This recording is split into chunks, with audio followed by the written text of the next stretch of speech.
Hello বন্ধুরা, আজকে আবার এসে গেছি দেখো একটা রেসিপি নিয়ে। কেটে দাও কাঁচি দিয়ে। জানেন কি বানাবো?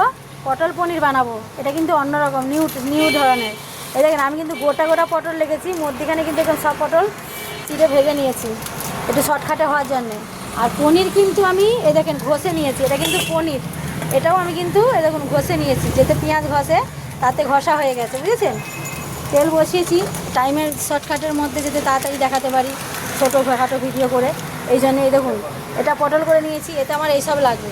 এটাই আছে গোটা মানে জিরে, গোটা ধনে আর গোটা গোলমরিচ, এটা কিন্তু ভেজে গুঁড়ো করা আছে। আর এটা আদা, কাঁচা লঙ্কা, এটা পেস্ট করা আছে। আর এটা টমেটো একটু গ্রেভি করে রেখেছি, আমাদের গোটা টমেটো সস ব্যবহার করি না তাই জন্যই। আর একটু ঘি লাগবে, ঘি রেখেছি। এবার আমি তেল বসিয়ে দিয়েছি, এতে ফোড়ন দেবো গোটা গরম মশলা। দেখুন গোটা গরম মশলা দিয়ে দিলাম ফোড়নে, তারপরে দিয়ে দিলাম তেজপাতা। এরপরে দেবো এই যে আদা জিরে, আদা কাঁচা লঙ্কা বাটা,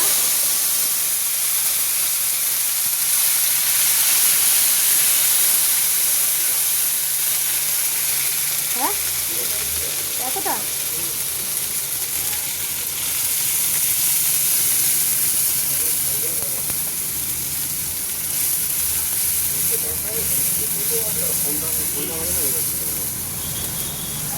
দেখুন আদা জিরে বাটা দিয়েছি, এটা ভাজছি।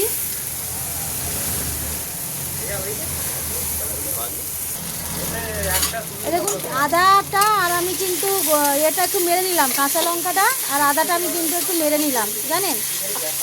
এই দেখেন, এরপরে কী দিলাম জানেন, এটা একটুখানি জল দেবে তো, অল্প একটু দিয়ে অল্প দাদু। এই দেখুন এবার এই টমেটো বাটাটা দিয়ে দিলাম। এটা কিন্তু সব বাটা ব্যবহার করছি, টমেটোটা আমার সস করি না, গোটাটা মিক্সিতে বাটা হয়ে গেছে। আচ্ছা এবার কিন্তু আমি দিয়ে দিলাম একটু, এটা কিন্তু একটু গুঁড়ো লঙ্কা ব্যবহার করছি। এই দেখুন প্যাকেট, এইটা একটুখানি গুঁড়ো লঙ্কা দিতে হবে ওই কালারের জন্যে। এই দেখুন বেশি দিলাম না, কিন্তু অল্প দিলাম, হ্যাঁ। আচ্ছা জিরে গুঁড়ো,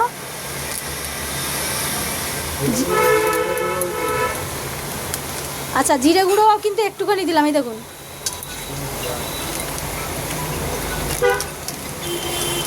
আর হলুদ গুঁড়ো, এই হলুদ গুঁড়োও কিন্তু পরিমাণ মতন দিলাম, কারণ হলুদটা তো দিতেই হবে না, একটু পরিমাণ মতন। এই যে হলুদটা কিন্তু এই দেখুন দিয়েছি, দেখাই যাচ্ছে অনেকটাই দিয়েছি, 1 চামচের মতন। এবার আমি এটা নাড়িয়ে নিচ্ছি।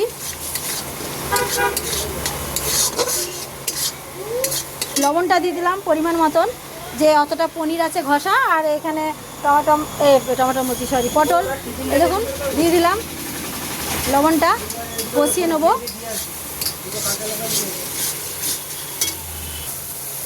দেখুন তেলের ওপরে কিন্তু মশলা চলে এসেছে, আমি কিন্তু কম তেল দিয়েছি, আপনারা একটু বেশি তেল দিতেই পারেন। কিন্তু এই যে দেখুন এটা কিন্তু ভাজা ভাজা হয়ে গেছে, এটা ভাজা হয়ে গেল। এবার যে পটলটা ভাজা আছে এই দেখুন এটা কিন্তু ভাজা হয়েই আছে, মানে সেদ্ধ হয়ে গেছে। এটা আমি দিয়ে দিলাম।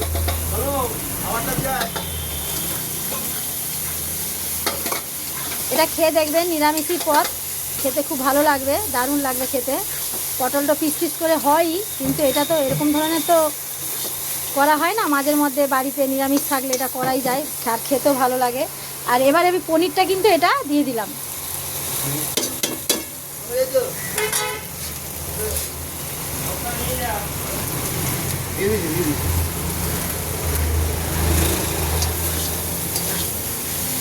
দেখুন এটা ভাজা ভাজা, এটা একটু এরকম ভেজে নিতে হবে মশলার সঙ্গে, এটা কিন্তু এরকম ভাজা ভাজা হবে। আমি কিন্তু লবণ দিয়ে দিয়েছি।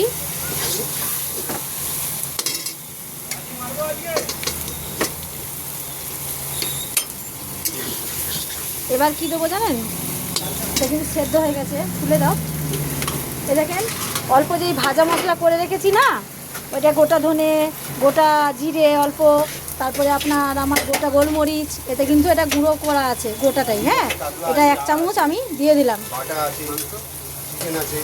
আর আর এই দেখুন এক চামচ মতন, এই যে এতটা মতন চিনি আমি দিয়ে দিলাম। এবার কিন্তু একটু জল দেবো, এটা গায়ে মাখা হবে বন্ধুরা, খেয়ে দেখবেন খুব দারুণ লাগবে খেতে। নিরামিষ পদ, নিরামিষ যারা খান, সব দিন তো আমিষ হয়ে ওঠে না, নিরামিষও থাকে। আর অনেকেও আছে আমার এখানে কাস্টমার যে মাছ মাংস খান না, নিরামিষ খান কিছু কিছু কাস্টমাররা।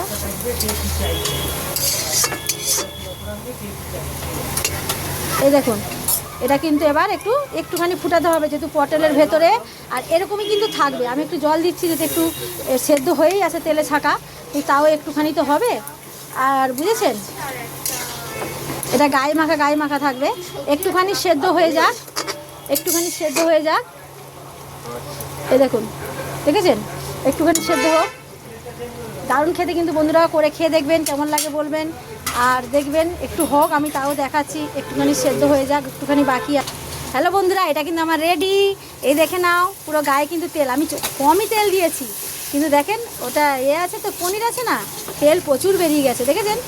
এই দেখেন, আর এটা কিন্তু এরকম গায়ে মাখা থাকবে, দারুণ খেতে। নিরামিষ পদ ডাল ভাতের পরে খাবেন। আর ভেতরে যে চিড়ে দিয়েছি মধ্যিখানে কিন্তু সব মশলা তেল সব কিন্তু ঢুকে গেছে, তাই জানেন, খুব সুন্দর লাগবে। আর কিন্তু আমি এক হাতে নিয়ে এক হাতে করি, তার জন্য কিছু মনে রাগ করবেন না, খারাপ ভাববেন না। এই দেখুন ঘিটা এক হাতে দেখাচ্ছি তো, তাই জন্যই ঘিটা আমি দিয়ে দিলাম।